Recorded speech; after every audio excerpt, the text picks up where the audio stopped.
各位老細，今期咧我哋嚟到屏東俱樂部睇一套性價比超高嘅一個獨棟別墅啊！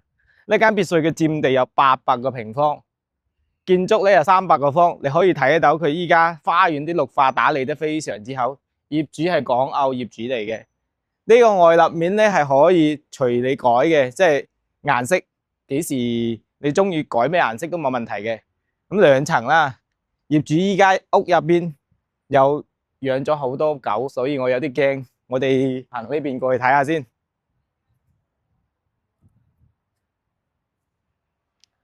應該好多人都清楚，喺三鄉屏東俱樂部係一個財富嘅象徵，係非常之有錢嘅人先住呢個片區嘅。嗱，你可以睇到佢啲綠化係非常之夠嘅，而且嘅私密性都非常之好。成個三鄉咧安保做得最好就屏東俱樂部噶啦。OK，呢間別墅依家係賣緊600零萬嘅，我哋一齊入屋睇下先。